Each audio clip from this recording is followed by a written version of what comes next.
जैसे स्वामीनाथन जी, रोहन जी, Bharat ji, ma'am, costume club से हमारे सब साथी और सामने उपस्थित सभी स्टूडेंट्स।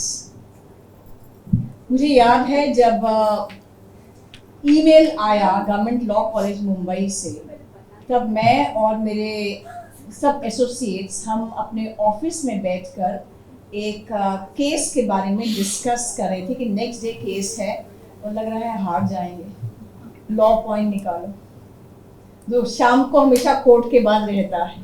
सब लगे हुए केसेस डिस्कस करने में, कोई क्या देख रहा, कोई क्या देख रहा, कोई फैक्ट्स देख रहा, कोई लॉ देख रहा, और तभी ये ईमेल हम सबके कंप्यूटर पे लैंड करता है। गवर्नमेंट लॉ कॉलेज मुंबई से एक इनविटेशन, ठीक है, आया है, आगे बढ़ो। No no ma'am, it's government law college Mumbai, I was told. I said okay. The other person said, ma'am, this is the college of B.R. Ambedkar. This is the college of Nani Palkhiwala ji, Soli Sorab ji. This is the college of Sirvai ji. No ma'am, you have to go there. तो case हमारा side पर रह जाता है। We are just discussing government law college Mumbai. This actually happened. And I wondered कि ऐसा क्या है? And everybody knew about it. And they told me, ma'am, you have to go there. Now UCC पे हम कुछ notes आपको देते हैं, मिसिंग लिंक पर है या नहीं है, इसलिए कुछ नोट्स आपको देते हैं। एंड यू नो, जो एक एंथुजियाज्म मैंने देखा, मुझे लग रहा था आगे जाके वो ये कहेंगे कि मैम वहाँ का हो सके तो थोड़ी हवा ले आना, थोड़ा पानी ले आना, थोड़ी मिट्टी ले आना। इतना क्रेज था उनको कि गवर्नमेंट लॉ कॉलेज मुंबई में मैम जा रही हैं। और अभी मैंने आते ही यहाँ पर देखा जब अपना व्हाट्सएप, तो उसमें आया हुआ था एक लीगल ओपिनियन हमने जेएनयू को देना है, मैम इसको फाइल करो, हम भेज दें। मैंने उनको सिंपली यहाँ की फोटो भेजी और मुझे थम्स अप आने शुरू हो गए, यस मैम हैज रीच्ड। तो मुझे कई बार ये लगता है, क्योंकि मैं खुद, हम सब स्टूडेंट्स रहे हैं, मैं दिल्ली यूनिवर्सिटी से थी और दिल्ली यूनिवर्सिटी के स्टूडेंट्स लीडर, स्टूडेंट्स यूनियन की प्रेसिडेंट थी 93 में।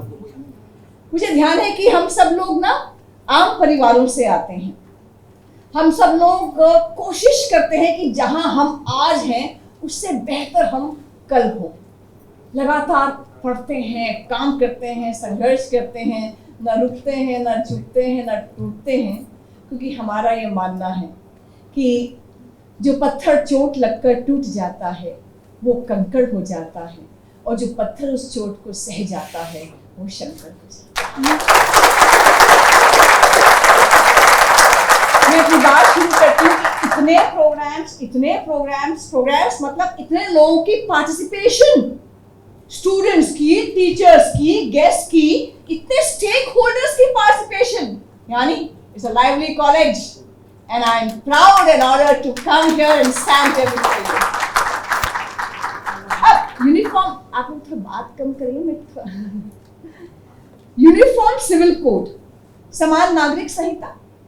अब 1947 में भारत आजाद हुआ, 1947 से 1950 के बीच में संविधान सभा 2 साल 11 महीने तक बैठी, उसने हमें हमारा संविधान कैसा दिया? संविधान का जो प्रियम्बल है, प्रस्तावना है, the first line says it all. पहली लाइन हमारे प्रियम्बल की कहती है, We the people of India give to ourselves this constitution. हम भारत के लोग अपने आप को ये संविधान देते हैं। हमें इंग्लैंड संविधान नहीं दे रहा, हमें अमेरिका संविधान नहीं दे रहा, हमें कोई और कंट्री डिक्टेट नहीं करी कि तुम्हारा संविधान ऐसा होना चाहिए। We the people of India give to ourselves this constitution. हम भारत के लोग अपने आप को ये संविधान दे रहे हैं। जहां हम भारत के लोग कहते हैं, ये नहीं कहते ओ हम इस रिलीजन के लोग, इस कास्ट के लोग, इस लैंग्वेज के लोग, इस रीजन के लोग, इस जेंडर के लोग अपने आप को संविधान दे रहे हैं। नहीं, सारे भेदभाव समाप्त, all discrimination ends here, and what we have one identity now which says we the people of India give to ourselves this constitution. हम भारत के लोग एक और केवल एक पहचान दे जाती है, एक आइडेंटिटी हो जाती है, बाकी सब समाप्त हो जाता है। और किस तरह का संविधान दे रहे हैं? ब्यूटीफुल।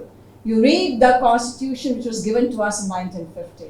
It said, कैसा संविधान दे रहे हैं? Which ensures equality, liberty, dignity, justice, fraternity, समानता, जीवन जीने की स्वतंत्रता, गरिमापूर्ण जीवन, न्याय और बंधुत्व। ऐसा संविधान 3 गोल्डन प्रिंसिपल्स इस संविधान ने दिए हैं हमें। और क्या गोल्डन प्रिंसिपल्स हैं? Article 14, equality before law and equal protection of law, yes और no? Article 19, freedom of speech and expression. Article 21, right to live with dignity and not just animal existence. ये संविधान ने हमें फंडामेंटल राइट्स, 3 गोल्डन प्रिंसिपल्स दिए। आप कहोगे हर संविधान देता है, हमारा कोई खास है। सब संविधान ने नहीं दिए। पूरे वेस्ट में औरतों को लड़ना पड़ा। We are not only body, we are much more than that. Give us right to vote. Answer was no, you don't deserve it. 1920 तक इंग्लैंड में राइट टू वोट नहीं था लेडीज के लिए। 1928 तक राइट टू वोट नहीं था ladies के लिए। उसके बाद 1971 में स्विट्जरलैंड में रेफरेंडम हुआ, दे दे right to vote. Answer was no, they don't deserve it. लड़ना पड़ा कहने के लिए कि वी आर नॉट, हम वस्तु नहीं है, हम शरीर नहीं है, हमें इक्वल राइट्स दीजिए, राइट टू वोट दीजिए। Answer was no, you don't deserve it. जितनी आपकी क्रांतियां हुई हैं, अमेरिकन रेवोल्यूशन लीजिए, फ्रेंच रेवोल्यूशन लीजिए, you name any revolution, it was for white males who had property. White males who had property. What to talk of women and what to talk of slaves or colored people. इसलिए ये भारत है जहां लड़े नहीं आप कि हम lady हैं, हमें राइट टू वोट चाहिए, क्या फर्क पड़ा, आप लेडी हैं, जेन सबको मिलेगा ना राइट टू वोट। ये ओनली इंडिया है, we are privileged to have this constitution. अब आप कहेंगे wow ma'am that's great, constitution का प्रियाम्बल इंश्योर करता है हमें equality, liberty, dignity, justice, fraternity. हमारा कॉन्स्टिट्यूशन इंश्योर करता है हमें इक्वालिटी, फ्रीडम और डिग्निटी। सबको मिल गई क्या? Answer is no, maybe, yes, no. There is no room for ambiguity in law. Come on, there is no room for ambiguity. Either सबको मिला है, नहीं तो सबको नहीं मिला है। अगर नहीं मिला है तो क्या कारण है? आइए The answer lies in Uniform Civil Code. And what is Uniform Civil Code?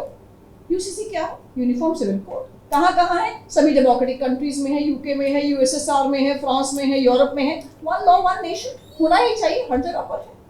Bharat में क्या है? भारत में यूनिफॉर्म क्रिमिनल कोड है। हत्या करता है, बलात्कार करता है, चोरी करता है, असॉल्ट करता है, एक ही कानून सबके लिए, irrespective of religion, caste, gender, region, language. Uniform civil law भी है हमारे पास। कॉन्ट्रैक्ट का लॉ सेम है, प्रॉपर्टी सेल परचेज का सेम है, लैंड लॉ टेनेंट सेम है, transfer of property act same है, नेगोशिएबल इंस्ट्रूमेंट एक्ट सेम है, सब सेम है। तो बचा क्या? यूनिफॉर्म सिविल लॉ भी है, यूनिफॉर्म क्रिमिनल लॉ भी है, तो है क्या? नहीं है तो यूनिफॉर्म फैमिली लॉ नहीं है। और यूनिफॉर्म फैमिली लॉ में क्या आता है? 4 बातें आती हैं, मैरिज, डिवोर्स, सक्सेशन, एडॉप्शन और कहीं ना कहीं मेंटेनेंस। 5 बातें। I repeat, uniform family law नहीं है जिसमें marriage, divorce, succession, adoption, maintenance. अब क्वेश्चन है missing link in the constitution. मैं ढूंढती रह गई, ये लिंक तो मिसिंग नहीं है। कॉन्स्टिट्यूशन तो कहता है दो। कॉन्स्टिट्यूशन कहता है it's the bounded duty of every government to execute it. Governments ने नहीं किया, so it was lack of political will. It is not the missing link in the constitution. That is my respectful submission. Article 44 directive principles of state policy रटा होगा, यहाँ आए हैं, पढ़ के आए हैं। आर्टिकल 44 क्या कहता है? Directive principles of state policy का, state shall endeavour to secure for all its citizens uniform civil code. अरे मैम इनफोर्सेबल तो है नहीं है, आप क्या रटवा रहे हो हमें? इनफोर्सेबल नहीं है। आज हम कोर्ट में नहीं जा सकते बोलने के लिए कि यूनिफॉर्म सिविल कोड तो नहीं लागू है। अरे भैया, आर्टिकल 44 पढ़ते हो उससे पहले आर्टिकल 37 भी पढ़ लो, जो उतना ही इंपॉर्टेंट है। आर्टिकल 37 क्या कहता है कॉन्स्टिट्यूशन को? कि all these directive principles of state policy are fundamental in the governance of the country and it shall be the duty of the state to apply these principles in making laws. Article 37 कहता है कि जितने भी directive principles हैं ये fundamental है in the governance of the country. जब भी हमारा जो सरकार है, पार्लियामेंट है, कोई भी लॉ बनाएगी, आपको directive principle of state policy को लागू करना है। The word is shall, the word is not may. करना ही था, क्यों नहीं किया?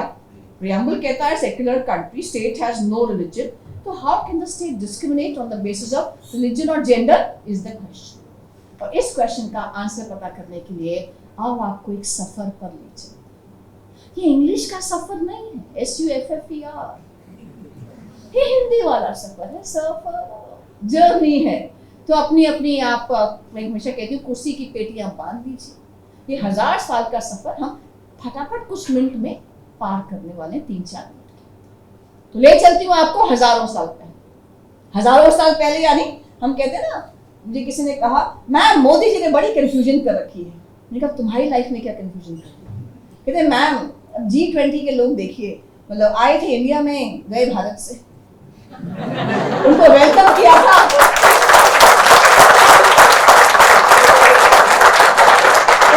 उनको वेलकम किया था प्राइम मिनिस्टर ऑफ इंडिया ने, farewell the prime minister of Bharat ने। कहते एक नाम नहीं हो सकता क्या? अस्मिता मैम का एक नाम है, सर का एक नाम है, मेरा एक नाम है, अमेरिका का एक नाम है, जर्मनी का एक नाम है, India, that is Bharat. India कह लो या भारत कह लो। मैंने कहा भैया जो इंडिया है ना, इसका ये हाथ कट गया, वो हाथ कट गया, छोटा सा इंडिया में मिला 1947 में।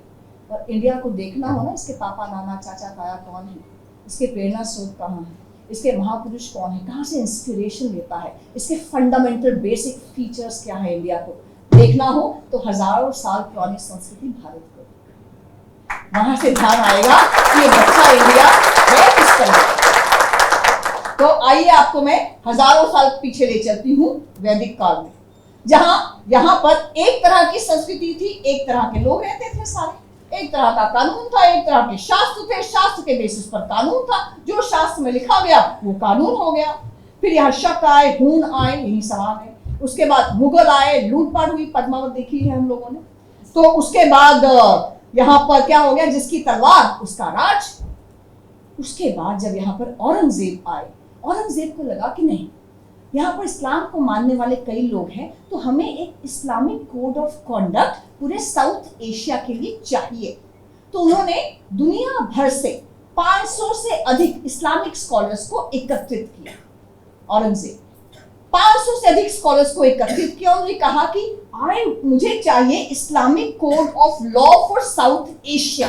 व्यक्ति के बारे में लॉ क्या होना चाहिए, परिवार के बारे में क्या होना चाहिए, प्रॉपर्टी के बारे में क्या होना चाहिए, स्लेव्स के बारे में क्या होना चाहिए, इंटर रिलीजियस रिलेशनशिप क्या होनी चाहिए, टैक्सेशन क्या होनी चाहिए, इकोनॉमी क्या होनी चाहिए, मुझे एक लॉ बनाकर दीजिए। तो 500 इस्लामिक स्कॉलर्स बैठे, कई साल तक बैठे, और उन्होंने फतवा आलमगिरी बनाकर दिया। फतवा Alamgiri is a book of Islamic code for south Asia. केवल इंडिया के लिए नहीं, पूरे साउथ एशिया के लिए लॉ बना था। और इसमें इस सब के लॉज के बारे में था। पहले ये 30 वॉल्यूम्स में था, अब ये 6 वॉल्यूम्स में। अब जो फतवा आलमगिरी बनाया गया, Islamic code of conduct for India and south Asia, इसके किसके आधार पर बनाया गया? ये 5 चीजों के आधार पर बनाया गया। पहला, होली कुरान की आयतों के आधार पर बनाया गया। दूसरा, लाइफ ऑफ प्रॉफिट मोहम्मद के आधार पर बनाया गया। तीसरा, इज्मा, कंसेंसस अमंग्स इस्लामिक स्कॉलर्स, उनके आधार पर बनाया गया। चौथा, क्यास, रूलिंग्स के आधार पर बनाया गया। और पांचवा, इज्तिहाद, यानी where holy Quran is silent, तो उसके प्रकाश में जो सॉल्यूशंस निकल सकते हैं उसके आधार पर बनाया। यानी बेसिकली जो Islamic code of south Asia बना फतवा आलमगिरी किताब के अंदर, वो बेसिकली 3 चीजों के आधार पर था। वो होली कुरान के ऊपर था, वो हदीथ यानी लाइफ ऑफ प्रॉफिट मोहम्मद के ऊपर था, और इज्मा उस इस्लामिक स्कॉलर्स के कंसेंसस के ऊपर था। अब सिविल लॉ में तो आ गया, यानी फैमिली लॉ में तो आ गया, पर क्रिमिनल लॉ में क्या किया जाए? क्रिमिनल लॉ, क्योंकि उस समय अगर आप देखो मिडिल ईस्ट का जो ट्राइबल लॉ था, इट वॉज बारबेरियन, हाथ के बदले हाथ, आंख के बदले आंख। किसी लेडी का अगर रेप होता था तो 4 मेल विटनेस की जरूरत होती थी, 4 मेल विटनेसेस कहेंगे हाँ ऐसा हुआ था, वरना लेडी को एडल्ट्री के इल्जाम में कोड़े मारकर मार दिया जाता था। तो nobody imported that barbaric tribal law into criminal law in India। तो जो बाकी के सारे सिविल मैटर्स हैं उसमें ये फतवा आलमगिरी आ गया, जो शरिया लॉ है, जो आज भी हिंदुस्तान में चल रहा है। तो 2 तरह के लॉज हो गए, हिंदूज के लिए जो ऑलरेडी चल रहा था, एक मुस्लिम्स के लिए लॉ हो गया। ब्रिटिशर्स आए, जब ब्रिटिशर्स भारत में आए यानी मुगल्स वीक हो गए, उसके बाद यहाँ की रियासतें आई और फिर ब्रिटिशर्स आए। जब ब्रिटिशर्स यहाँ आए तो सिंगल उनका 1 पॉइंट फोकस था, लूटना है भारत को, यहाँ से पैसा निकालकर बाहर ले जाना है। उन्होंने कहा we will not interfere with your code of conduct under religions. आपके जो कानून है, पर्सनल लॉ है, उसको फॉलो करते जाइए, we will not interfere with your laws. Hindu है आपका अपना लॉ चलेगा, मुस्लिम है आपका अपना लॉ चलेगा, हम तो यहाँ पर सिर्फ राज करने के लिए आए। लेकिन 1857 की क्रांति हुई, और क्रांति हो गई तो उसके बाद भागी ईस्ट इंडिया कंपनी अपनी रानी के पास, रानी अपने से नहीं संभलता हिंदुस्तान, तुम संभाल लो। तो रानी का राज यहाँ पर आ गया। रानी का राज जब यहाँ आ गया फिर वही उनका था, we will not interfere with your personal laws, you have your own personal laws, हम तो केवल यहाँ पर राज करने के लिए और पैसा कमाने के लिए आए हैं। पर होने को कौन टाल सकता है? उस समय ऐसा हुआ, William Bentinck governor general of India बन गए। यहां से रिफॉर्म की बयार शुरू हो गई। राजा राम मोहन रॉय, उन्होंने कहा कि 800 साल के जो मुगल काल था, इस काल से बहुत कुरीतियां आ गई हैं, बहुत भेदभावपूर्ण, बहुत नेगेटिविटी आ गई है हमारे रिलीजन के अंदर, इसको निकालनी चाहिए, कुरीतियों को निकालना चाहिए। तो 1829 में सती एबोलिशन एक्ट लाया गया। राजा राम मोहन रॉय ने आवाज उठाई और विलियम बेंटिंक ने, गवर्नर जनरल ने ओके किया और यहां सती एबॉलिश कर। उसके बाद ईश्वर चंद विद्यासागर जी खड़े हुए, वो लेकर आए हिंदू विडो रीमैरिज एक्ट 1856, तब के गवर्नर जनरल की हेल्प से। उन्होंने कहा क्या है ये? अगर कोई 20 साल में, 18 साल में विधवा हो गई, 25 साल में विधवा हो गई, उसको सफेद कपड़े पहनाओगे, उसका सिर मुंडाकर उसको घर के पीछे आंगन में बैठेगी, एक टाइम खाना खाएगी, किसी से मिलेगी नहीं, किसी आदमी से बात नहीं कर सकती, उसकी लाइफ तो जहन्नुम है। ऐसा नहीं होगा। यहाँ पर जो हिंदूज हैं वहां विडोज की री मैरिज होगी। तो ये कानून लाया गया लड़कियों को पढ़ाने के लिए, उनको आगे बढ़ाने के लिए, हिंदू विडो री मैरिज एक्ट 1856। उसके बाद देशमुख एक्ट आया। देशमुख एक्ट आया 1929 में। It was called the child marriage restaurant act. Fix करो लड़के और लड़की की शादी की उम्र। ये क्या 3-3, 4-4 साल में शादी कर रहे हो? फिक्स करो उम्र। लड़के की उम्र शादी की फिक्स की गई 18 साल, लड़की की शादी की उम्र फिक्स की गई 14 साल। जब एक तरफ ऐसे रिफॉर्मर्स खड़े हो रहे थे, रिफॉर्मर्स कह रहे थे कि 800 साल की दास्ता के कारण से बहुत कुरीतियां आ गई, बहुत स्टैग्नेशन आ गई, काई जम गई है इस पानी में, इस पानी को तो आगे बढ़ना है, जितनी कुरीतियां है निकालो इसको, बाहर करो, सफाई करो यहाँ पर। उसी समय दूसरी ओर से ब्रिटिशर्स की हेल्प से पास हुआ शरीयत act 1937, the Muslim Personal law शरीयत एप्लीकेशन एक्ट ऑफ 1937। गूगल कीजिए, 3 पेजेस का एक्ट है, 1, 2, 3, 6 सेक्शंस का एक्ट है, और एक ही सेक्शन है, सेक्शन 2, जो कहता है all Muslims shall be governed bye शरीयत, फुल स्टॉप। यानी एक तरफ जहां पर लगातार कह रहे थे चेंज करो, जो धर्म के अंदर चीजें आई हैं, खराब आई हैं, हटाओ इसको, निकालो, आगे बढ़ो, आगे बढ़ो, सफाई करो। वहीं दूसरी ओर वहां से आवाज आई, do not interfere, keep it as it is, do not change, do not amend, do not touch। ये 2 चीजें पैरेलल चलती गई। भारत ने आजाद होना, 1947 में इंडिया गॉट इंडिपेंडेंस। 1947 में इंडिपेंडेंस आई तो लगभग 3 साल के लिए कॉन्स्टिट्यूएंट असेंबली बैठी। कॉन्स्टिट्यूएंट असेंबली में अंबेडकर जी ने लगातार कहा, bring one law for the entire population, this will help unify the country, this will help eliminate all discrimination। have one law.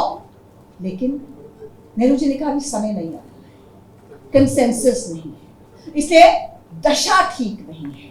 दिशा तो यही होगी, दशा ठीक नहीं है। क्यों? तभी भारत के टुकड़े हुए थे, सोशल डिसहार्मनी थी, अंग्रेज लूट कर ले गए थे, इकोनॉमिकली वी वर डिस्ट्रॉयड। तो दशा ठीक नहीं है, इसे directive principles of state policy में ले आओ, अगर दिशा ठीक होगी तो कर लेंगे। तो कंसेंसस अप्रोच हुई, यूनिफॉर्म सिविल कोड लाया गया कि आने वाले समय में जब भी सरकार कोई कानून बनाएगी तो वो यूनिफॉर्म सिविल कोड को, वन नेशन वन लॉ को लागू करेगी। 1950 के बाद जब कॉन्स्टिट्यूशन बन गया तो हिंदू कोड बिल लाया गया, जबरदस्त ऑपोजिशन हुआ हिंदूज की ओर से, जबरदस्त ऑपोजिशन हुआ। Who are you? नए तुम आए हो यहाँ सरकार में, you will interfere with our religion, why? जबरदस्त ऑपोजिशन हुआ, लेकिन जो हिंदू कोड बिल लाया गया 4 पार्ट्स में लाया गया। पहला था हिंदू मैरिज एक्ट 1955, दूसरा था हिंदू सक्सेशन एक्ट 1956, तीसरा था Hindu minority and guardianship act, चौथा था हिंदू एडॉप्शन मेंटेनेंस एक्ट। आमूलचूल परिवर्तन, ऐसे ऐसे परिवर्तन जो आज 75 इयर्स के बाद भी हम संघर्ष कर रहे हैं कि बाकी रिलीजन्स में हो सकते हैं क्या। With the stroke of a pen, सब चेंज कर दिया गया, सब बदल डाला। 1955 में डाइवोर्स का प्रोविजन हिंदू लॉ में इंट्रोड्यूस किया गया। अब तक हिंदूज की भी 1 वाइफ, 2 वाइफ, 3 वाइफ, अब देखो आपकी दादी पर नानी की, आप देखो दादा पर नाना की 1 से ज्यादा वाइफ होती हैं। मेरी तो मासी ही देखो 6 मासी और 5 मामा हैं। ऐसा होता था, ध्यान होगा आप लोगों को। उस समय हिंदूज 1 से ज्यादा शादी कर सकते थे, अब प्रोविजन ले आया गया 1 से ज्यादा शादी करोगे तो जेल में जाओ, तो बायगामी को बंद, प्रोहिबिट कर दिया गया लॉ से। दूसरा, हिंदूज में, ये आप लोगों के लिए इंटरेस्टिंग बात है, हिंदूज में मैरिज में एंटर करने का तो प्रोविजन था, एग्जिट करने का प्रोविजन नहीं। यानी अगर आप मैरिज में एंटर कर जाते हो, मैरिज संस्कार थी, 7 जन्मों का संस्कार। आपकी जब पेरेंट्स लड़ते हैं, बोलते हैं ना, तो पापा कहते हैं अरे भगवान ने क्यों लड़ रही है, तेरे से मेरा 7 जन्मों का साथ है। माँ कहती है 7 जन्म, भगवान कहे तेरे से मेरा ये 7वां जन्म। तो हिंदूज में ये संस्कार था शादी, यानी once you enter into it, it was for 7 births, there was no exit। बताइए डिवोर्स का हिंदी वर्ड बताइए। तलाक, डिवोर्स। विवाह विच्छेद मत बोल देना, मैंने कभी नहीं सुना। तो you never had a Hindi word for divorce, divorce होता ही नहीं था। अब इंट्रोड्यूस किया गया, डिवोर्स लाया गया, इंट्रोड्यूस किया गया हिंदू मैरिज एक्ट के अंदर। ऐसे ही आप देखिए लगातार चेंजेस आते गए। हिंदू सक्सेशन एक्ट 1956 का अब तक चेंज हुआ 2004 तक, जहां कहा गया 2004 में कि सेक्शन 6 की अमेंडमेंट करो कि दादे की प्रॉपर्टी में पहले पोते का हक होता था, पोती को भी हक दो। तो 2004 तक अमेंड किया गया। ऐसे लगातार अमेंडमेंट्स चलती रही। तो हिंदू लॉ लिखा गया, कोडिफाई किया गया, रिफॉर्म किया गया। जितने भी औरतों के, बच्चों के खिलाफ भेदभाव की चीजें थी उनको हटाते लगातार जा रहे हैं। हो गया ये? अंबेडकर जी ने कहा what about one law for the nation.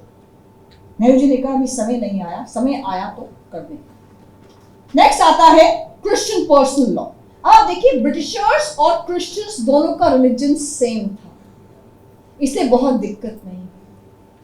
जो क्रिश्चियंस ने अपनी अपनी कंट्रीज में वो मॉडर्न कानून लेकर आए थे, लॉ लेकर आए थे according to the changing circumstances, वही सब उन्होंने इंट्रोड्यूस करके हिंदुस्तान में भी लागू कर दिया। यानी Christian marriage act 1872, Indian divorce act 1869, guardianship and wards act 1890 और इंडियन सक्सेशन एक्ट 1865 सब लागू कर दिया।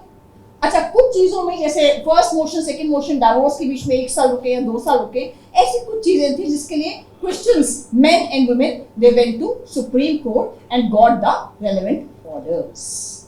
तीसरा आता है मुस्लिम पर्सनल लॉ। अब इसमें हमेशा से एक हेजिटेशन रही, कोर्ट्स की भी और सरकारों की भी। Touch me not, we will not interfere, we will not interfere, no reforms, we will not interfere.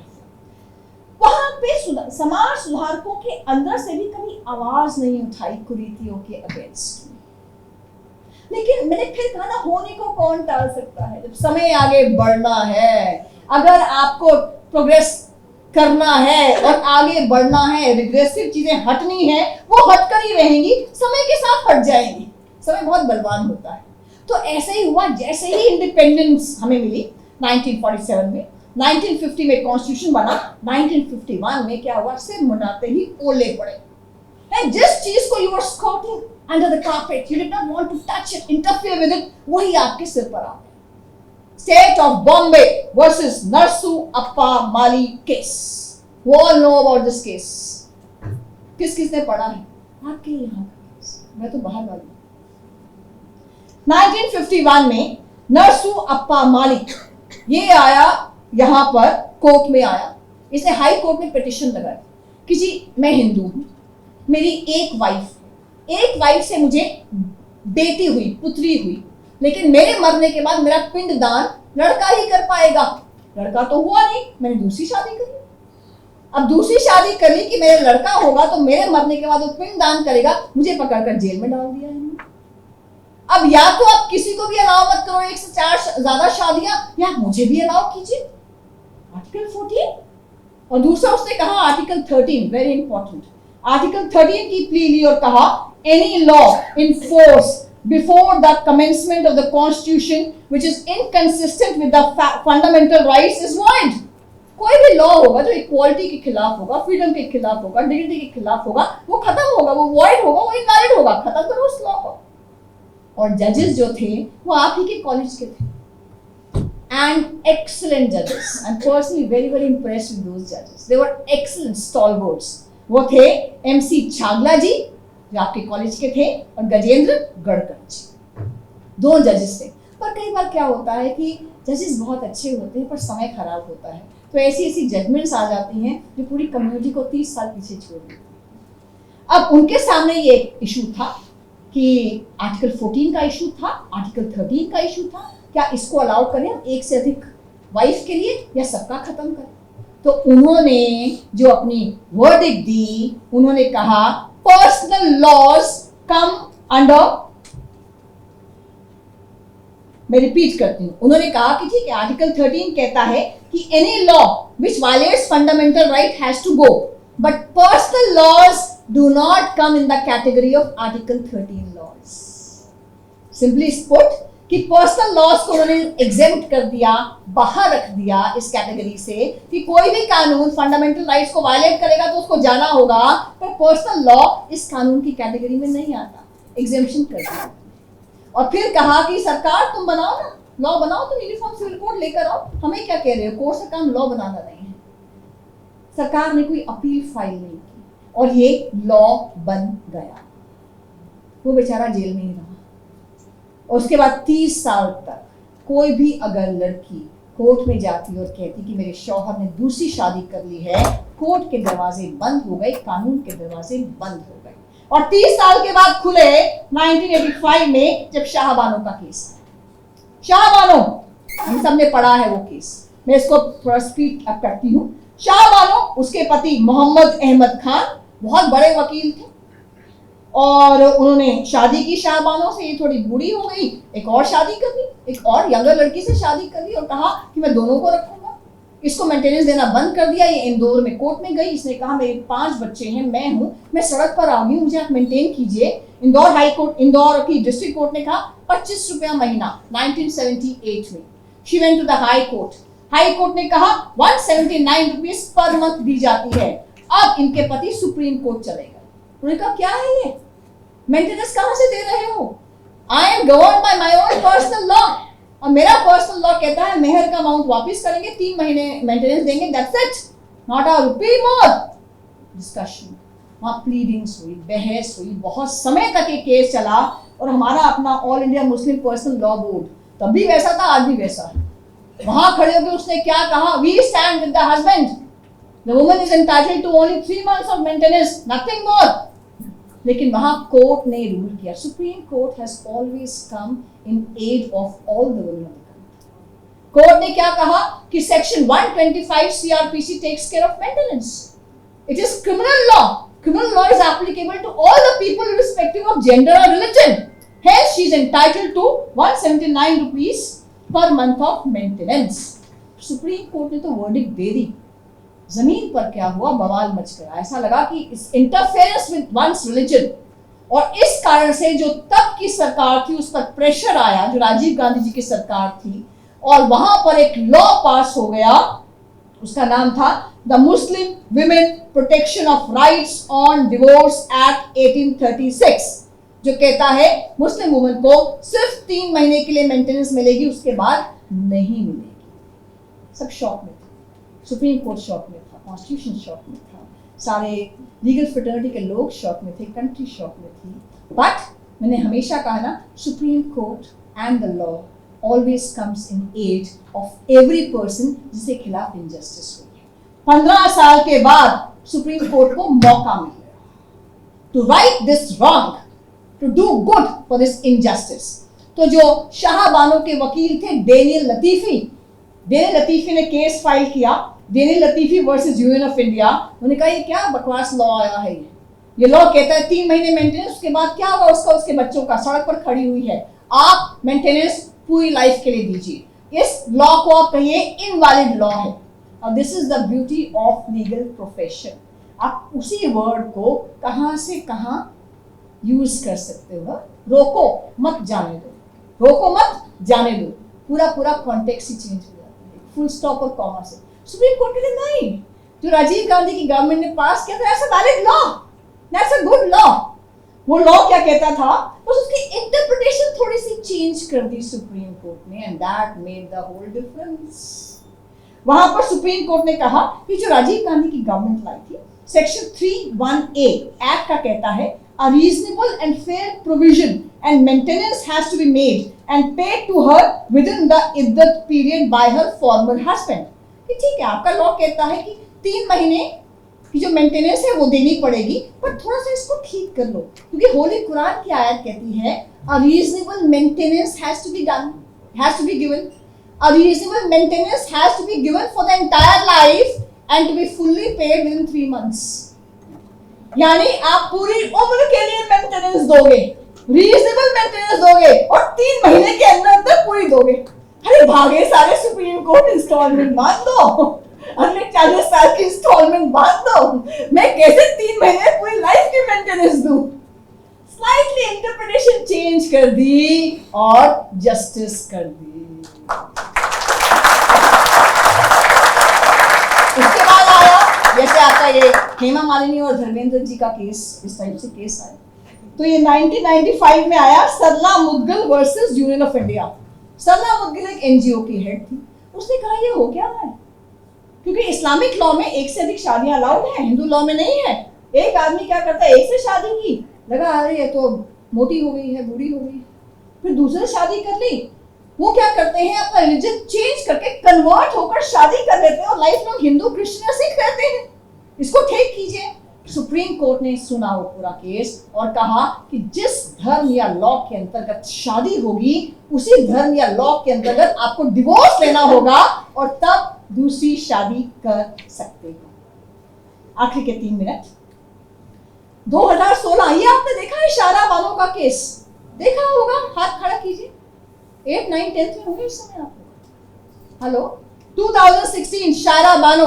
और शारा बानो आपकी तरह ही एक यंग लड़की, शारा बानो की शादी हुई रिजवान के साथ।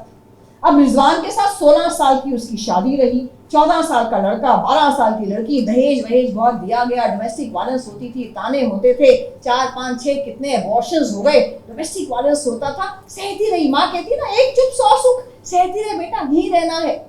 पर एक और अबॉर्शन के बाद जब आराम करने मायके जा रही थी और वहां गई, तो यहां से उसको स्पीड पोस्ट से तलाकनामा आ गया, तलाक तलाक तलाक।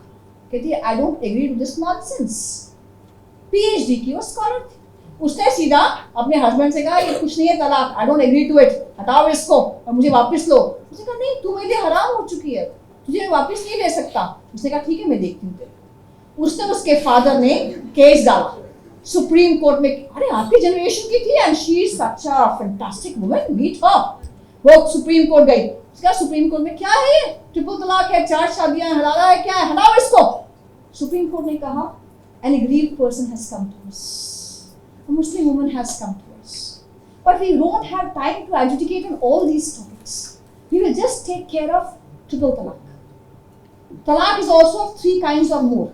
We will only talk about instant talaq. So we'll just talk about that and we'll deal with this issue. Supreme court में लगातार बहस चली, हर दिन बहस चली, और हमारा अपना All India Muslim Personal Law Board फिर आ गया. उसने आकर कहा, एफिडेविट दिया, do not touch triple talaq. This is essential and integral to Islam. इस्लाम का भी अंग है. अगर आप इसको टच करोगे तो आप आदमी अपनी औरतों को जिंदा जला देंगे. Affidavit in the Supreme Court. फिरोए हुआ, ख्यास हुआ, उसके बाद ये एफिडेविट को विड्रॉ किया गया. प्रेजेंट गवर्नमेंट ने they stood with the Muslim women. They stood and gave the affidavit that it is not about Hindus or Muslims. It is not about majority or minority. It is about powerful men versus powerless women. It is about haves versus have-nots. Hence we stand with our women folk and we say triple talaq should be declared as illegal. Supreme court ने 2017 में 3-2 की majority से triple तलाक को illegal घोषित कर दिया. और सुप्रीम कोर्ट ने 4 इंपॉर्टेंट बात की कि ट्रिपल तलाक is not essential to Islam, hence not covered in article 25. Even holy Quran does not sanction it. Muslim countries have abandoned it. It's violation of article 14. उसके बाद 2 साल, और हाँ, सुप्रीम कोर्ट ने एक बात और कही, सरकार कानून बनाओ. कानून बनाना हमारा काम नहीं है. उसके बाद 2 साल तक कोई मुस्लिम वुमन पुलिस स्टेशन जाती या कोर्ट जाती, देखो जी इतनी लंबी चौड़ी जजमेंट है सुप्रीम कोर्ट की जो कहती कि ट्रिपल तलाक इलीगल है. पुलिस वाला कहता सब इंस्पेक्टर, तो कहाँ लिखा है कॉग्निजेबल ऑफेंस है, कहाँ लिखा है एफआईआर लॉन्च हो सकती है, कहाँ एक्ट है, कहाँ सेक्शन है, कहाँ है. She did not gate justice for 2 more years.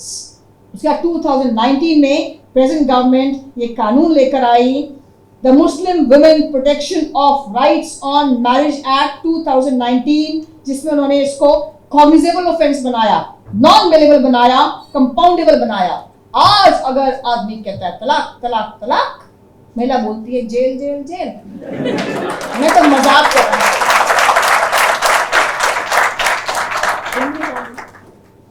तो गोवा में ऑलरेडी यूनिफॉर्म सिविल कोड है, यस और no? There is no problem. Goa से कोई दिक्कत तो नहीं ना? गुड. गोवा में there is no discrimination against women और चिल्ड्रन एज पर लॉ. वहां पर जब शादी होती है तो हस्बैंड एंड वाइफ शादी के बाद आधी आधी प्रॉपर्टी अर्जित कर सकते हैं, जब तक कोई प्री नक्शल एग्रीमेंट नहीं होता कि शादी के बाद प्रॉपर्टी का डिवीजन कैसे. वहां कोई इंस्टेंट तलाक नहीं है, वहां कोई 4 मैरिजेस नहीं है. और गोवा जब मर्ज हुई थी इंडियन यूनियन के साथ 1961 में, उस समय यहाँ पर पोर्चुगीज सिविल कोड चल रहा था. इंडिया ने कहा हमारा सिविल कोड चाहिए. गोवा में लड़के लड़के ने प्रोटेस्ट कर दिया, इंडिया अपना सिविल कोड अपने पास रखो, हमें तुम्हारा ये सिविल कोड नहीं चाहिए, डिस्क्रिमिनेटरी सिविल कोड. तो आज तक गोवा में अमेंडमेंट्स के साथ वही पोर्चुगीज सिविल कोड कंटिन्यूड है, जिसमें discrimination against women and children has gone. एक बात और बोलती, हमेशा ना फ्रीडम ऑफ रिलीजन को पूरा पढ़िए. You may belong to any religion, does not matter so far as you are Indian citizens. Article 25 ठीक से पढ़ो. आर्टिकल 25 कहता है subject to public order, subject to public morality, subject to health and all other fundamental rights. All persons have equality, entitled to freedom of conscience and right to freely profess, practice and propagate religion. छोटे में, you have freedom of religion. You may be a Hindu, you may be a Sikh, you may be a Christian, you may be a Muslim, does not matter. You have right to religion only and only if public order maintain होता है, public morality maintain होता है, equality, freedom और dignity दी जाती है, तभी freedom of religion है. Freedom of religion is an inferior right as compare to equality, freedom and dignity. दोबारा पढ़िए इसको. और मैं ये बात कह के अपनी बात खत्म करूंगी कि मैं ध्यान है, मैं कोर्ट में बैठी हुई थी और मेरे पास एक लड़की चल के आई. ऐसा लगा कि ऐसे कोई बॉलीवुड से सीधा आ रही है, आकर बैठी मेरे पास तो मुझे कहती है, are you a divorce lawyer? अब किसी भी लॉयर को कहो कि तुम सुबह शाम 24 घंटे डाइवोर्स करवाते हो, अच्छा लगता है? तो मैंने कहा I am a lawyer who deals with divorce cases also. तो उसने कहा ओके, व्हाट्स द प्रॉब्लम? कहती यू नो माय हस्बैंड, मेरे को लगा मेंटेनेंस देता। मैंने कहा चिंता मत करो, हम अच्छी मेंटेनेंस दिलवा देंगे। No no, I am an air hostess, I maintain him. तो मैंने कहा ओके। मैंने कहा प्रॉब्लम क्या है? कहती you know me and my husband, you know, we were together for 1 year. I said okay. कहती है then we got married. I said okay. कहती है and now after about 6 months of marriage he says that he is going to marry another girl and both of us will live under the same roof. अब मुझे लगा case आ गया, वकील को case चाहिए। मैंने कहा चिंता, मैंने कहा उसको 494 में जेल पहुंचाएंगे। No ma'am, you haven't asked my name. अब कोई लॉयर को बोले ना, लॉयर की ईगो बहुत होती है। कोई लॉयर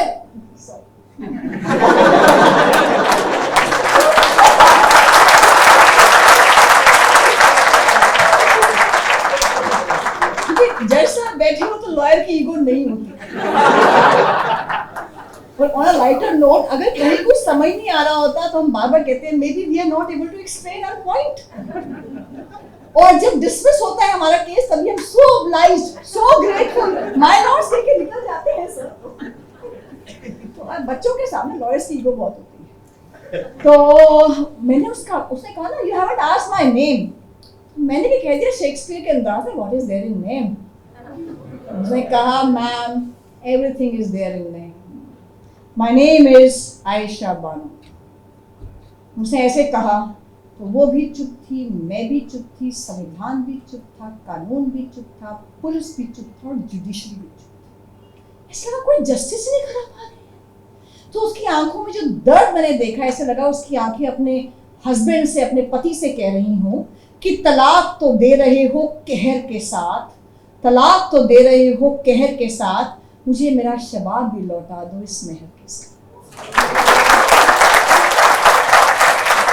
मुझे ऐसा लगा कि उसकी आंखें सुप्रीम कोर्ट को कह रही हूं जब ट्रिपल तलाक समाप्त हो रहा था कि अब चूक मत जाना, जो शाहबानों के बाद भी गलतियां रही हैं वो गलतियां दोबारा मत कर देना, क्योंकि वह दौर भी देखा है तारीख की इन आंखों ने कि लम्हों ने खता की है, सदियों ने सजा पाई। और ऐसा लग रहा था कि वो आंखें जिनका इनजस्टिस हुआ है पूरे भारत को कह रही हूँ, लॉ कॉलेज के हर स्टूडेंट को कह रही हूँ, हर जज को कह रही हूँ, हर लॉयर को कह रही हूँ कि हो गई है पीर पर्वत सी पिघलनी चाहिए, इस हिमालय से कोई गंगा निकलनी चाहिए। सिर्फ हंगामा खड़ा करना हम सबका मकसद नहीं, हमारी कोशिश है कि ये सूरत बदलनी चाहिए। और तेरे सीने में नहीं तो मेरे सीने में सही हो कहीं भी गरिमा और न्याय की आग, लेकिन आग जलनी चाहिए, आग जलनी चाहिए। बहुत बहुत थैंक यू।